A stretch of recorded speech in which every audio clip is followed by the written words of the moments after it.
Oh, we're live. Hello, everyone. I'm Carrie Poppy, and I'm joined today by Evan Anderson from Gray Faction. Hi, Evan. Hello, everybody. It's me again. So I asked Evan to join me because I actually attended a talk last weekend by a person you might call a conspiracy therapist. And one thing that I actually really liked that he did is that while his speaker was speaking, he was really engaging with her and sort of served as like a surrogate audience member. And I really liked that format. And so I asked Evan if he would sit there and give me and things and sort of break up the little bit of monotony from an online presentation. So also Evan is brilliant and he will understand everything I'm talking about and maybe redirect me if I'm getting too caught in the weeds, because there's so much to know about this subject matter and people come at it from such different starting points. It can be quite difficult to make sure everybody's getting clear on everything. So if I say something that to you, Evan, seems like maybe someone who's new to the subject matter wouldn't be able to follow me, please be that person for me and tell me. Will do. Okay, cool. So let me share my screen here. And once I do, oh, good, I still see you, Evan. Good.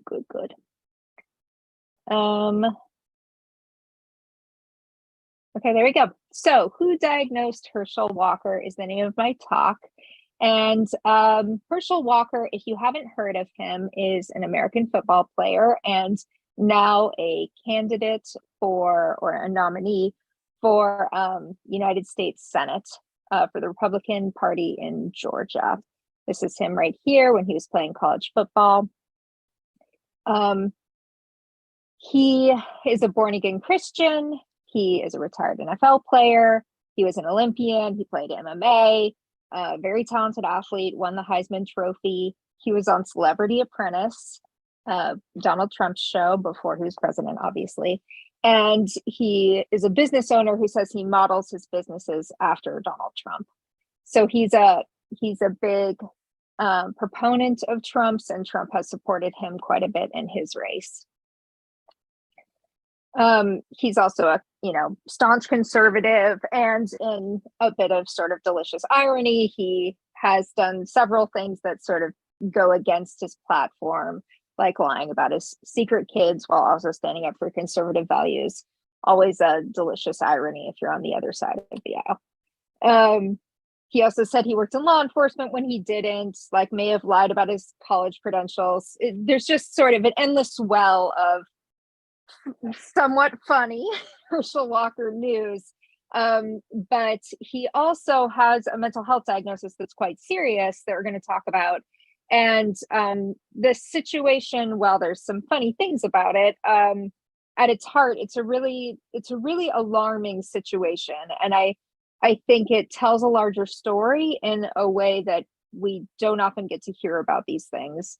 So I want to sort of draw your attention to how he got this diagnosis and what it could mean. So some people say he's a pioneer for mental health because he was diagnosed with something called dissociative identity disorder. I'm going to guess that a lot of people who are here for a Great Faction conference are already familiar with that term. But if you're not, it is a newer term for what you might know as multiple personality disorder. And he hasn't commented on this publicly in some time, but he was diagnosed in the early 2000s. And he would be the first person in the US Senate or in Congress broadly to admit having this serious of a mental disorder. So he says he's fighting stigma that, and I can see this argument, right? He says that there's no one else in his position who has tried to get this level of office. And when he is asked about his diagnosis, he treats it the same way maybe a person with depression would answer the question if suddenly on the campaign trail, someone stuck a microphone in their face and said, I heard you have depression. Are you sure that you can handle this job? Right? We would find that obnoxious and offensive. And that's sort of how he's reacting to this. He can get kind of belligerent, and his campaign manager will fight back at these sorts of questions. And it sort of presents a dilemma, because we want to respect people's mental health diagnoses, right? And we want to respect their privacy. And then there are also diagnoses that are questionable, and questionable doctors who give them out quite freely. And I think that's the situation here. So just to give you an idea of what his life was like before he got diagnosed, and why he sort of went on this journey to figure out his diagnosis, I wanted to show you this passage where he talks about playing Russian roulette. And just to break this up a little bit, I wondered, Evan, if you might read it to us. Sure. Am I just reading the whole thing top to bottom? Yeah. Okay. My desire to test myself and my limits led me to explore some of the darker elements of life and competition. I don't remember when I bought the gun. I was alone, the TV was on, but I wasn't paying any attention to it. Instead, I sat at the table with that .38 caliber Smith & Wesson revolver. I bought it on a whim. I sat at the table with the gun in my hand, turning it over and over, watching it catch, and then throw back the light of the fixture above the table. I opened the chamber and slid a single round into it. I flipped it back shut and then spun it, like I'd see hundreds of guys do on television. I sat there some more, just thinking. I could hear the voice in my head telling me to go ahead and try it, that this would be the real test, the ultimate in competition. At first I resisted, but then I started wondering what it would feel like. What would it be like to beat death? What would it be like to die? I know that as a Christian, the things I was thinking were blasphemous.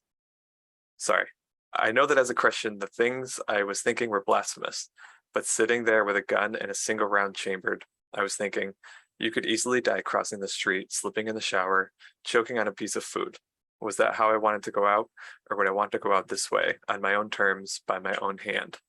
I truly didn't want to die, but I was like a junkie looking for my next, better high. I reached above me and flipped off the lights. I didn't want Cindy to come home and find me as the first thing she saw.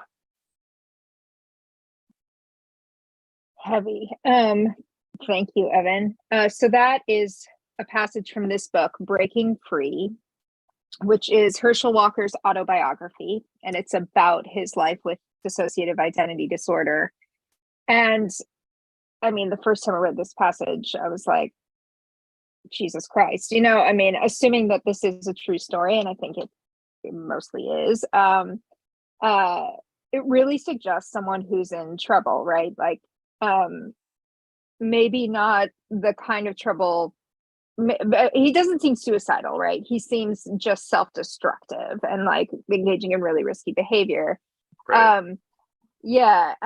And so he apparently was living his life like this for a while before he sought any help. But he was experiencing all these things we would now call symptoms, or he considered symptoms looking backward. So he was experiencing what we call alexithymia, which means that you have trouble identifying your internal states. It's hard for you to name your emotions and your thoughts. It's actually a common symptom. He was hearing voices. He was feeling paranoid, feelings of abandonment, felt a certain pride about being a victim. He liked to use that as sort of a badge of honor. He found himself engaged in rigid thinking, losing self-control, super impulsive, some grandiosity, so the sense that you're super powerful or all-knowing, very emotionally volatile, has these self-injurious impulses. And he was also, and this seemed to be the biggest problem, he was having these really acute rage fantasies. So he details these in the book. He talks about someone just cutting him off in the locker room, like literally cutting him off as he's walking and wanting to chop their head off. Like, I mean, really, really Wow. severe reactions. Yeah. And then also sadism toward his opponents. So, I mean, that's like a big word, right? When we're talking about athletes, like I'm sure most athletes have experienced something like, I want to get him. But what he's describing is like, I want to inflict harm on my opponent so bad that whenever he sees me walking down the street, he runs and hides. Things that, seem unhealthy. And then this history of interpersonal violence and threats. He's very violent with his wife in the book. And he's pretty violent just with strangers, with his teammates, with his opponents. And he even comes to feel some homicidal urges that he writes about. And this becomes a real problem because he has access to a gun. He's in Texas, where it's not hard to get access to a gun. And also reckless behavior and thrill seeking. So there was this particular day that apparently the dam really broke. And this is why he went and got help. And I promise this is the only other really long passage. What would you read this to, Evan? Yeah, sorry, I seem to do something that changed the way that it displayed. Okay, sorry, I clicked the wrong button on Zoom. Okay, here I go. Thank you. What was about to happen made little sense to me then, and only now can I understand my actions at all. What's right is right, and what this man had been doing was wrong, way wrong. I could never abide by people taking advantage of someone else, especially me. Another part of me felt bad about putting Natalie, an innocent bystander, in a tough position and for alarming her. That didn't stop the downhill slide I felt, the rapid acceleration of my emotions. I stood in the weak February sunlight, pressing the button on the key fob, listening for the distinctive blip that would tell me which car keys I'd grabbed. I hustled over to the far bay and waited impatiently for the opener to raise the door. Sliding behind the wheel of my Mercedes E-Class sedan, I felt like there was a war raging inside of me. I wondered for a moment if my Beretta pistol was still in the glove compartment. I'd been a licensed and registered handgun owner for years, had permits to carry a concealed weapon. The logical side of me knew that what I was thinking of doing to this man, murdering him for messing up my schedule, wasn't a viable alternative. But another side of me was so angry that all I could think was how satisfying it would feel to step out of the car, pull out the gun, slip off the safety, and squeeze the trigger. It would be no different from sighting on the targets I'd fixed at for years, except for the visceral enjoyment I'd get from seeing the small entry wound and the spray of brain tissue and blood like a 4th of July firework exploding behind him. The Herschel Walker who had driven to that house with murder in his heart and mind was not the Herschel Walker I had been for most of life. Something was clearly wrong with me, and I had to figure out what it was, and quickly. Yeah, okay. I'd want to figure out what it was and quickly too. And so he drove to meet a therapist he had met before named Jerry Mungadze. He had never had a clinical relationship with this doctor. He had met him twice before. One time was at a track meet, and another time was at a party more recently. But he had this wake up moment, right, where he was driving to shoot somebody, and he realized that's not what he wanted, thank God, and stopped himself. And it came to him, oh, wait, I know a psychologist. Maybe this guy has the answer for me. So he goes straight to Jerry Mungadze. So Jerry Mungadze is this man right here, and I'm sorry for the pixelation. There aren't a lot of photos of him. But he also lives in Texas. He's an immigrant from Zimbabwe. He has a PhD from the University of North Texas, and he's a licensed therapist. He is practicing in the Dallas area.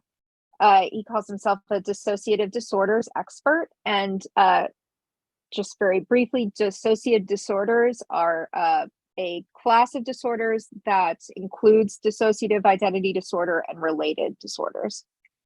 And he owns something called Mungadze trauma programs. At the time of the writing of this book, apparently he was an adjunct professor. I'm not sure if that's still true, but that was at a Christian university. And he helped establish a couple of dissociative and trauma disorder centers in Texas.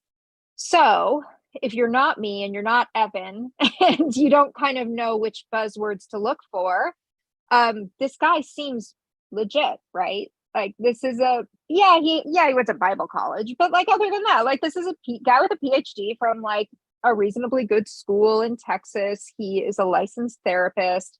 Who could blame Herschel Walker for going to this guy for help? So I have gone to Jerry Mungadze. I have gone to his office, and here's what's on his wall. So again, you look at all this, the American Academy of Experts in Traumatic Stress, Dallas Bible College, okay, again, a seminary, we've got a cross-section of the brain, that seems scientific. So who is this guy? So, I'm sorry, my dog is moving around on my lap. She's 15, so this happens. Okay, so 1982, he graduates from Bible College. Then he graduates from the University of North Texas with that PhD. And right away, he goes into an internship at a place called Care Unit in Fort Worth, Texas. So he outright says in one of his books, Right Brain Therapy, this one right here, he says, I was a little disappointed at first because I didn't think I was going to get to work with serious mental disorders. To my surprise, our patients were mostly drug addicts and alcoholics, which I think is the reality for a lot of people who go into psychology. They expect to get these sort of shinier, more exciting cases where you're going to be dealing with, I kind of hate to say this, but like some people really want to work with people who have borderline or have schizophrenia or have these sort of more cinematic disorders because it's more interesting. It's more interesting for the therapist. So he notices, oh gosh, I just have like a bunch of people with alcoholism. That's not exciting. And at his next job offer, which is at Bedford Meadows Psychiatric Hospital, he tells them, well, what I really want to work with is people with bigger problems. I want to work with people who might have schizophrenia, people who might have schizoaffective disorder, people who are hearing voices. And he says, I actually think that a lot of those people are misdiagnosed, and what they really have wrong with them is trauma, embedded, forgotten trauma, which yeah, yeah, exactly.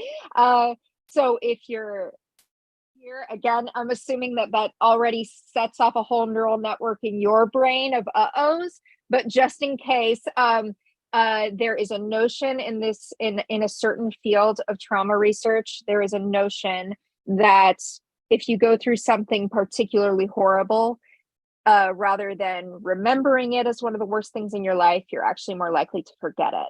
The science does not back this up. It's unequivocal. It's not true. It's just not true. But some people remain very convinced about it, and he's one of them. So he goes to his new boss and he says, I really think there's this hidden trauma epidemic. Could you give me patients with these very serious psychosis symptoms? And I will look for their trauma histories. And at first, this new boss says, well, no, I don't even know like how to set you up with those clients. But I'll tell you what, if you can find clients and fill your client list, sure, okay. And so Jerry Mungadze brags about this in his book. I don't think he knows how it sounds, but he says, within a month, I had like a dozen patients who all had trauma. Wow, way to go, Jerry. So he starts down this path of being very involved in dissociative disorders, and he works at Cedars Hospital in DeSoto, Texas, which is one of only a few intensive programs for this at the time. One person that he treated was Svali, who is she claims to be an Illuminati mind control survivor. Evan is the one who actually told me about that connection. Thank you, Evan. And in 1990, we're kind of far along in this guy's story, right? But he finally earns a license in 1990. So before that, he was a minister and he was an intern. So he could kind of edge his way in, but now he's finally got his own license. And so 1990 is a particularly exciting year to be involved in all of this. A lot is happening. The satanic panic has, really been unleashed on the United States and Canada. McMartin Preschool was razed that year, razed to the ground, and that's when they were looking for those tunnels that I'm guessing y'all know what I'm talking about. And then a number of very influential books came out, like Secret Survivors, which has that famous trauma checklist, Banished to Knowledge, which was an Alice Miller book that posited that we forget the worst things that happened to us, and the Courage to Heal workbook, which was a follow-up to the Courage to Heal, which was one of the biggest books that set off all of this. 1994, he receives an award from a Christian conference on ritual abuse. And by the way, I will explain who this man is on the right, because you're probably like, that does not look like the same guy. And you're right, that's not the same guy. And 1998, he starts a nonprofit called the Christian Society for Healing of Dissociative Disorders. And in 2001, he adds this guy on the right, James Friesen, to his board. Now, James Friesen is really relevant because A, he also works with Folly. But B, he wrote a fairly influential at the time book about multiple personality, called, let me look at my shelf of 175 trauma books. It's called and I've read it too, you'd think I'd know. It's called Understanding the Mystery of MPD. And in that, he presents himself as a dissociative disorders specialist, but he has a fun little twist. He thinks that demons are real. He's a Christian. And so a lot of the time when people have multiple personalities, yes, they really do have them, but also demons can kind of go in and take over one of the personalities, but not the other. So he's kind of made this little amalgam of theology and trauma science. And so this guy joins the board, and now Jerry Mungadze is, even more committed to these ideas. So Herschel Walker and says, I have this terrible rage problem. Here are some other things I've experienced all my life, and I'm now realizing are maybe symptoms. What's wrong with me? And Jerry Mungadze, reflecting on this later, says, this same passionate sports hero would one day walk into my office, facing perhaps the greatest challenge in his life, trying to understand what was happening to him. Herschel bluntly asked me, Doc, am I crazy? And so our journey together began. I have guided hundreds of people struggling with dissociative disorders on a difficult path to recovery, or he said of recovery.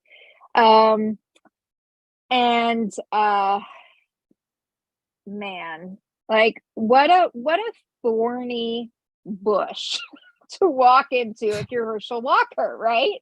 I mean, I think something really was wrong for him. And you're in Texas, you're a Christian, you see this guy with like legit degrees and sincerely licensed, no particular complaints on his record yet. Can we blame Herschel Walker yet for any of this? I don't think so. Thank you.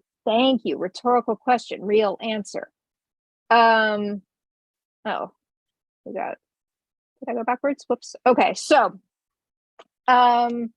Walker's symptoms are, of course, immediately diagnosed as trauma. This is all just hidden trauma. And when he was acting out in these big ways and feeling so violent, well, of course, that was just an alter coming forward. That was one of his personalities that he wasn't terribly in contact with before or not conscious of. Maybe he was amnesiac to it. And so now it's making sense, right? But Herschel at first, I see what's happening. I'm clicking in the wrong spot. So Herschel at first is like a little skeptical of this, but this expert is sitting in front of him and saying, no, it makes sense that you would not remember what I'm talking about. It makes sense to me that you wouldn't understand that these are alters, but trust me, I'm the guy who deals with this kind of stuff. You have DID. And there was also this explosion of DID diagnoses right around here, about 1985 to 1995. And if you're really interested in this period of history, I really recommend this book, Creating Hysteria. Are you familiar with this one, Evan? Yeah, I've read parts of it. That's a good one. Okay, good. Yeah, I think it's really solid. It is of its time. It was written in 1999, so just looking back barely at the time. But really sort of catalogs this moment in history where DID was suddenly everywhere. And it was mostly women getting diagnosed. So I think this was probably really exciting for Jerry Mungadze. He has this sort of famous male client who he can maybe give this diagnosis to. But Herschel Walker, in his autobiography, says, I had never even heard of DID, and I had no conscious awareness of there being multiple forms of me. I didn't have multiple personas existing in my mind. I wasn't calling myself other names. And still, Jerry talks him into this diagnosis. He even says, I was skeptical at first. At times I denied I had it. I had uncertainty about it.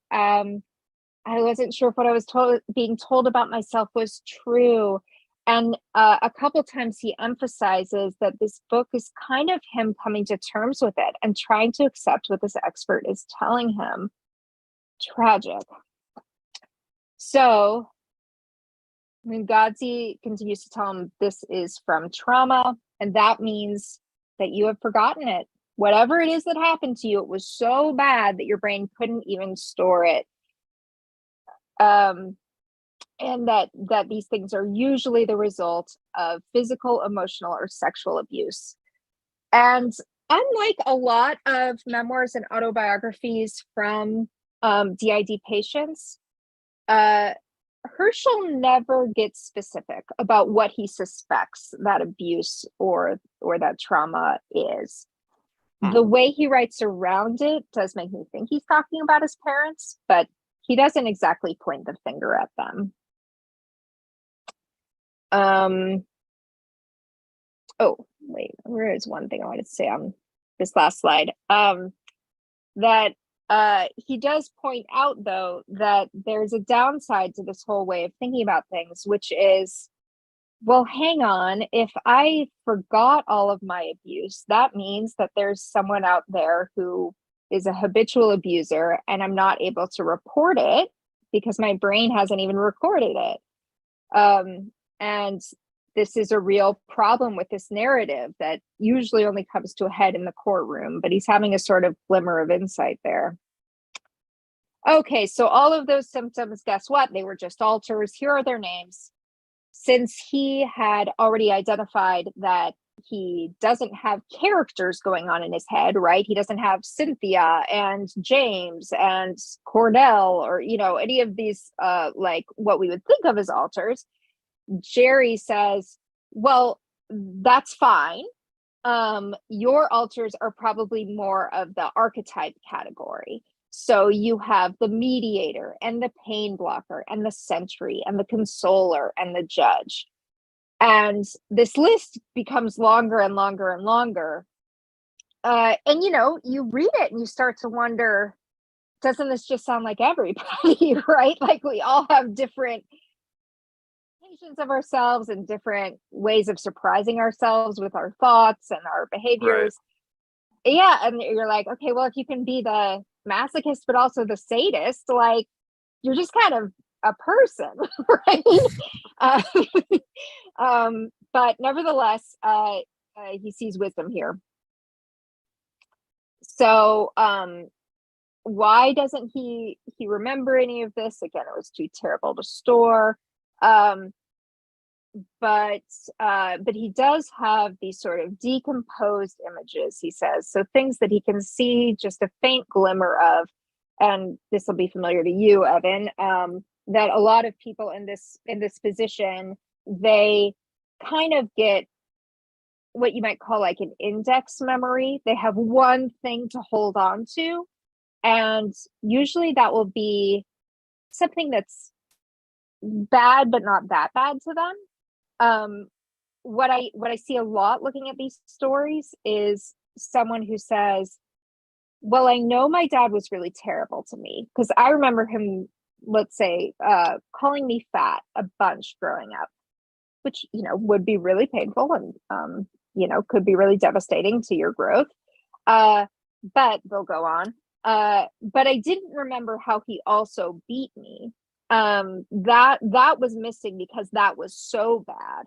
And now that I've been thinking about it a lot and doing some work in therapy, now I'm starting to get just these glimmers of these scenes that are pulling themselves together, and it's bringing me more clarity about my relationship with my dad.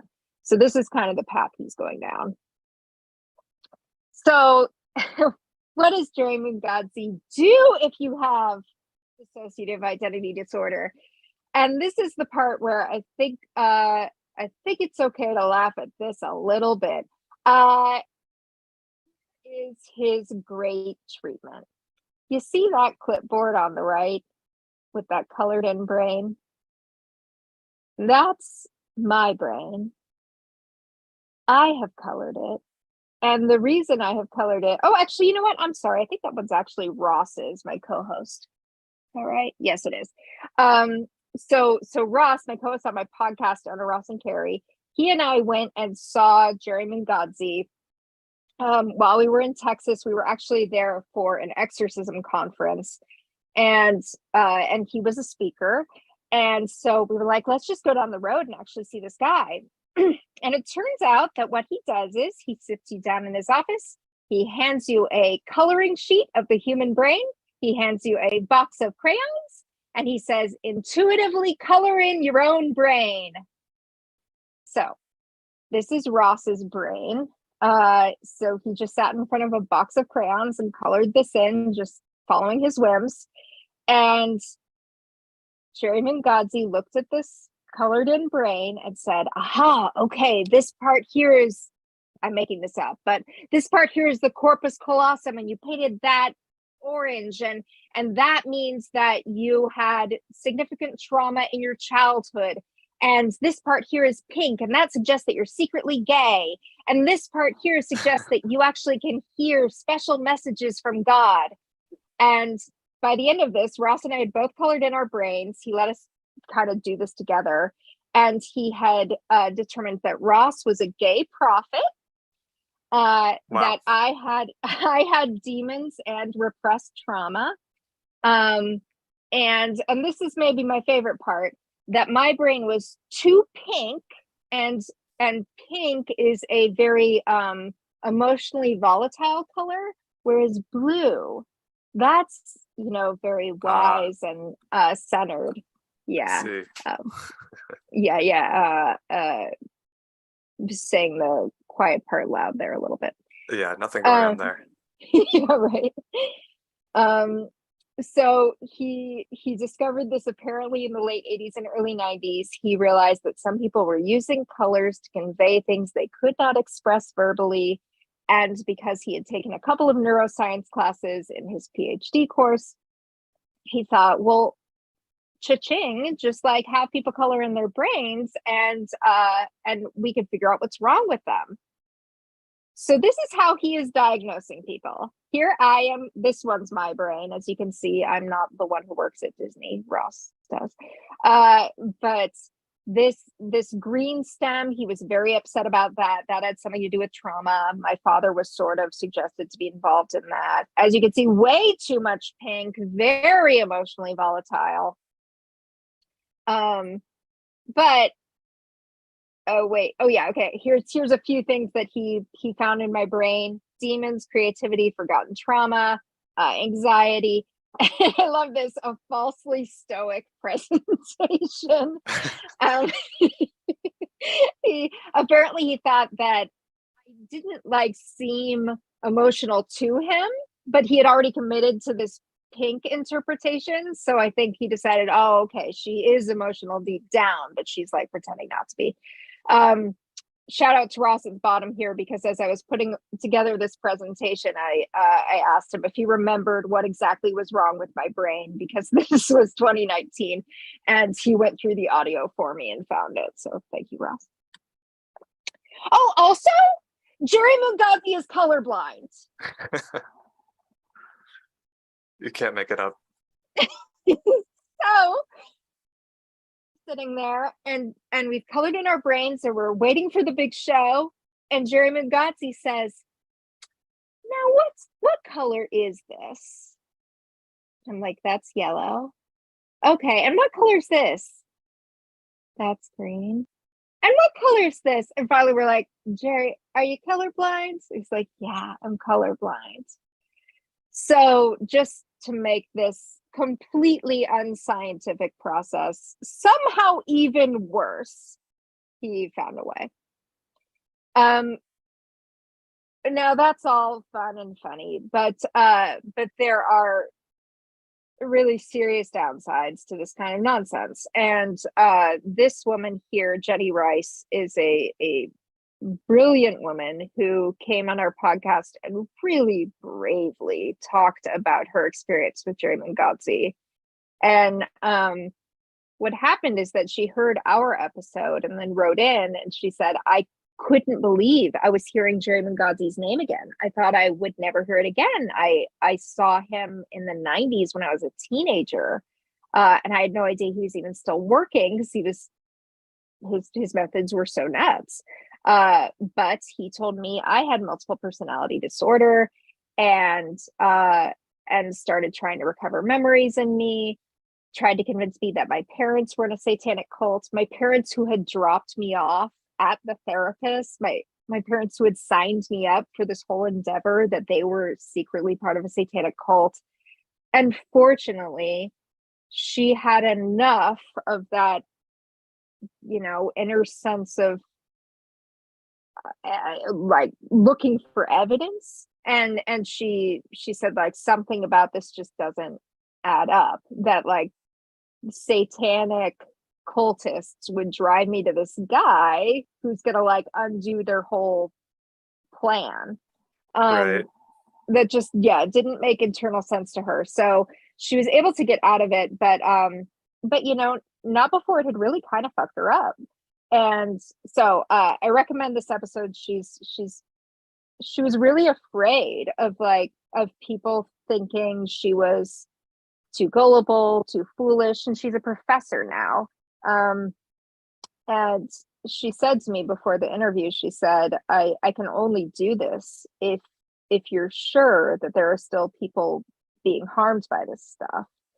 And these 1990s stories are the ones we get to tell right now, because a lot of those people are kind of through the woods, or some of the characters in them have died, and just more documentation starts to emerge after 10 or 20 years.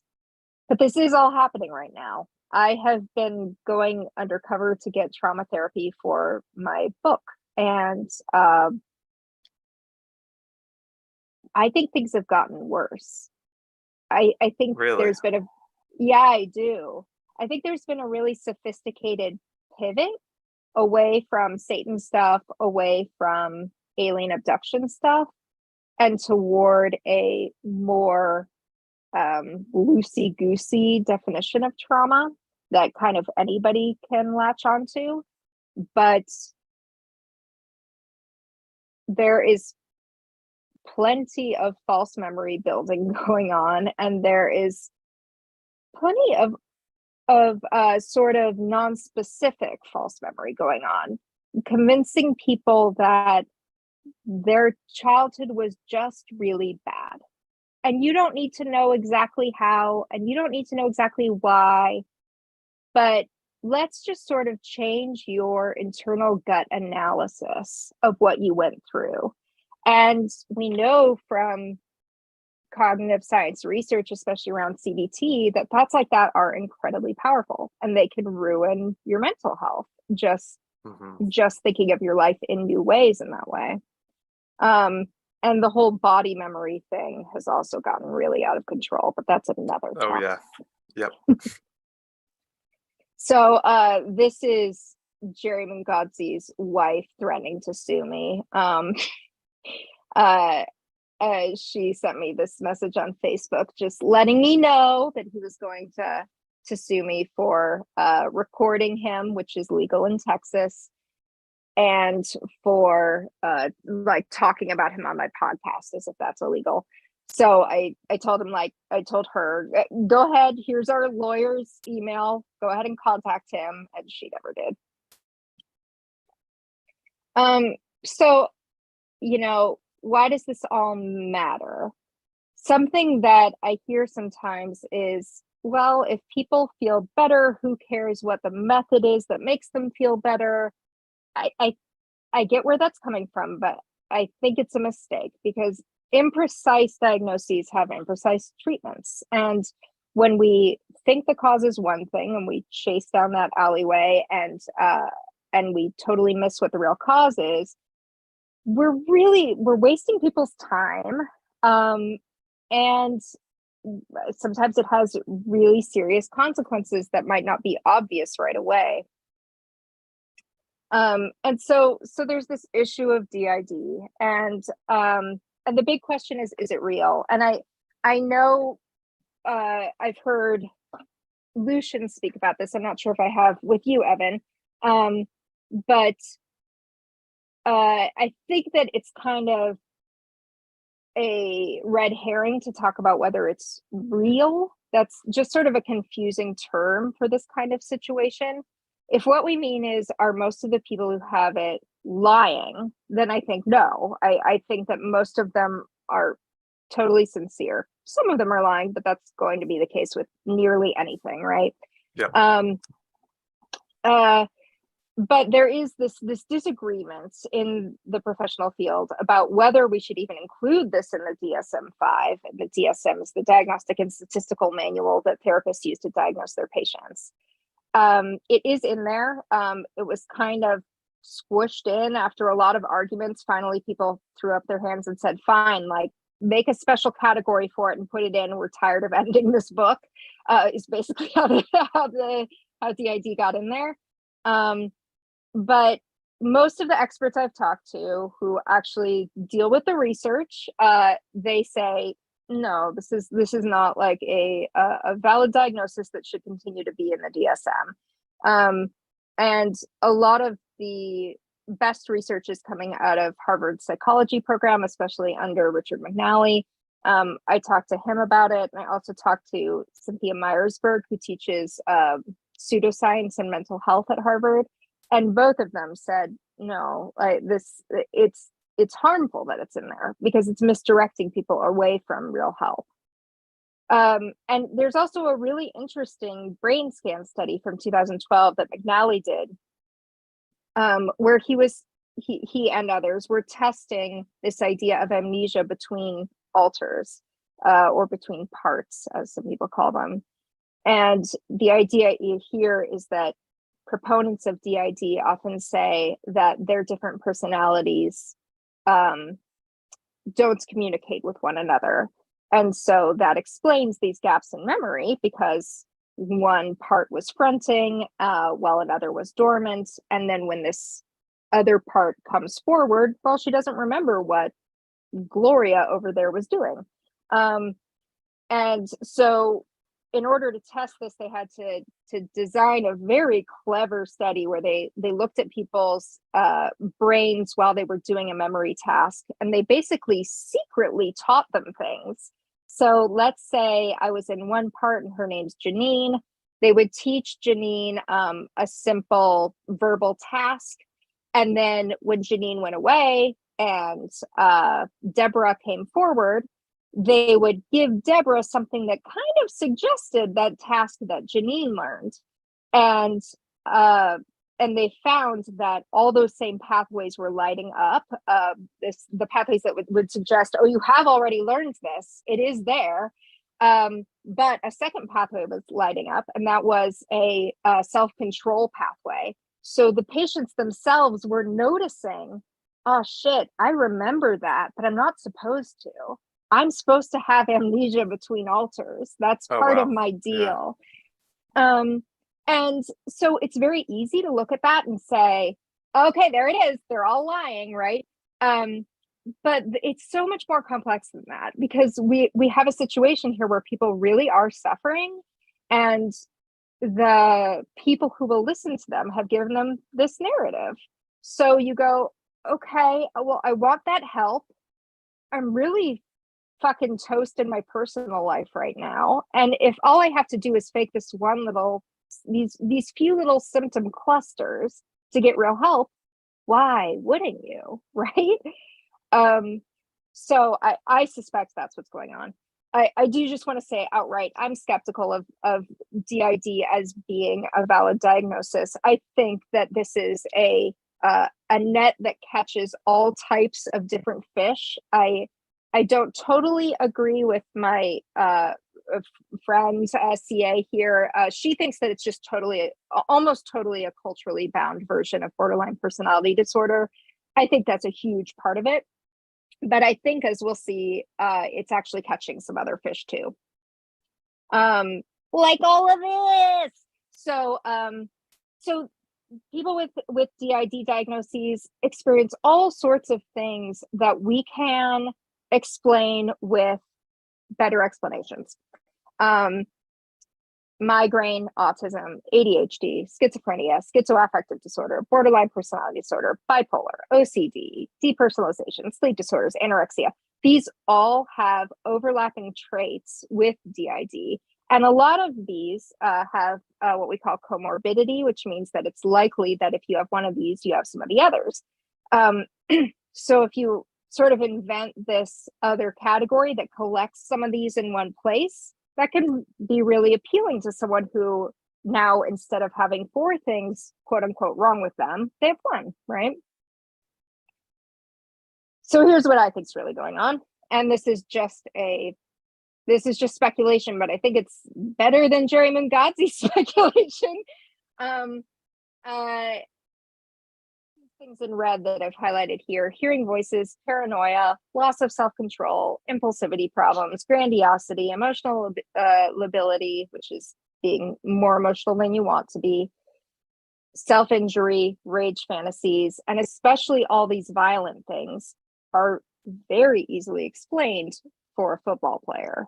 There's something called traumatic brain injury, or CTE, that happens to most people who play football a lot. So there was a study in 2017 in the Journal of the American Medical Association, where they did autopsies on 202 dead football players, and 87% of them had such significant brain damage that if alive, they would almost certainly be diagnosed with this problem.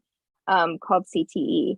And CTE usually develops when you have 1 concussion and you continue playing, and you basically kind of get a second concussion on top of the first one. That's usually what happens. Not in every case, that's a simplification.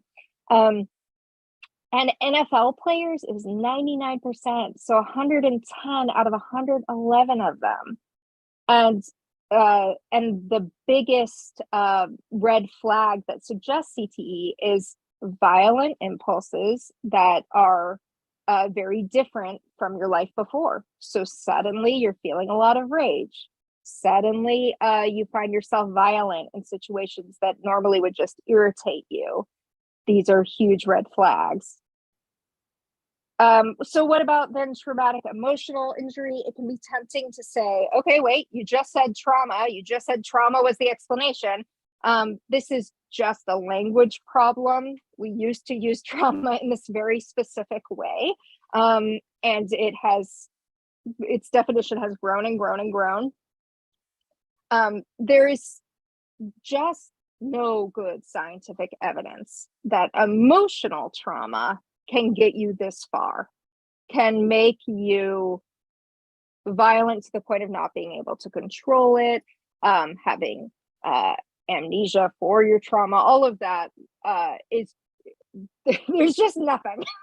And I've looked through these studies now for 2 years. I mean, I've read hundreds of studies now. I've read, I think 81 books on this.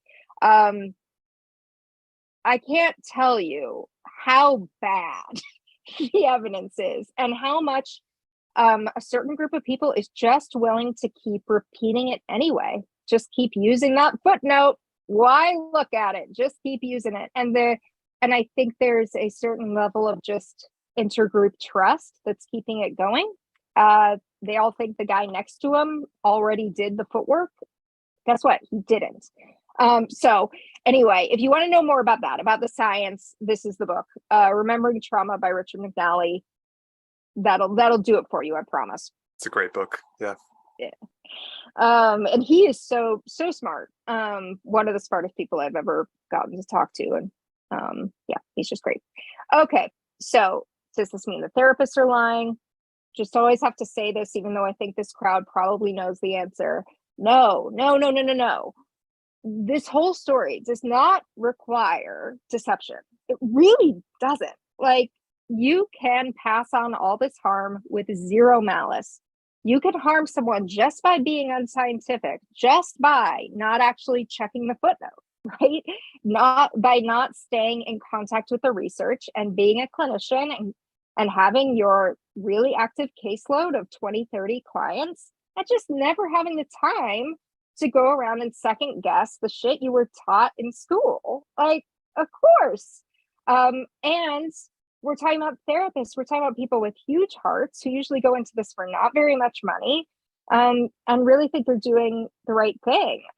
So no, the answer is no. And in fact, all of the therapists that I saw reporting for this book, I was totally convinced that they loved me, that they had like developed relationships with me and cared about me and wanted me to quote unquote get better. And this is just where their mind was. So how did this work out for Herschel Walker? 6 months after his diagnosis, we know now, because of some AP reporting from this year, that 6 months after his diagnosis, he had the cops called on him because he was threatening his ex-wife with a gun.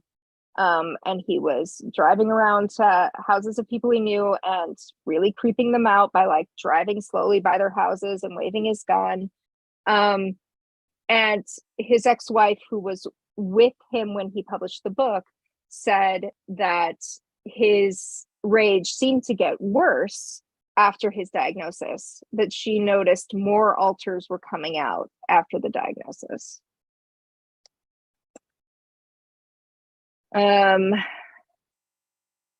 However, he says that he's healed. He has not gotten into much detail about in what way he's healed or what that means, or whether he still has DID, which is supposed to be a lifelong disability.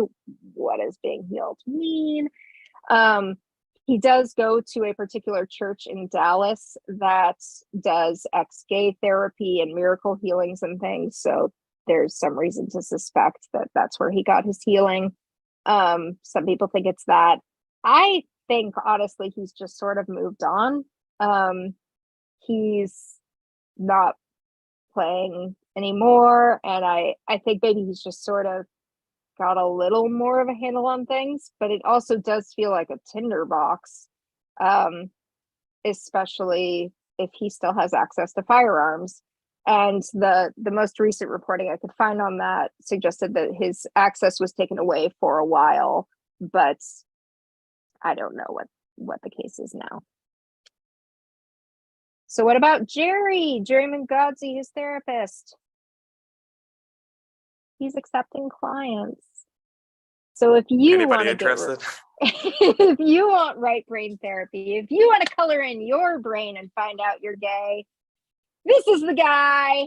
And I don't recommend it.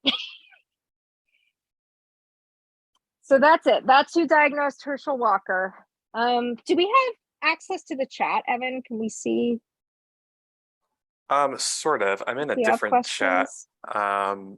but someone did bring up a pretty good point about the CTE study that you referenced. They were talking about a potential donation bias for the people who decided to donate their brains to the study. Were probably people that might have already expected that they had it, unless the study took that into account. That's totally fair. So there was a Reveal series about that study in particular, and Reveal is put on by it's a podcast series made by, I think it's the Center for Investigative Reporting. And they did look into that question, and I felt somewhat satisfied by the way they did, but I still think the point is valid. I think probably we're not looking at 99%. I also think we're probably looking at a much higher percentage than we want to be. But yeah, I think the number is probably a little high. Gotcha. Let's see what other questions we might have. We do only have like 2 minutes left. Okay, yeah. So better be a good one. Yeah. I don't know. Yeah, it's difficult without having access to that chat. Yeah. Sorry for anyone who wasn't able to log into the estate as intended. Yeah, actually we might have to just end it there if that's okay. Totally okay. I'm sure tons of people have tons of questions, but they'll have to save them for another time, I think. All right.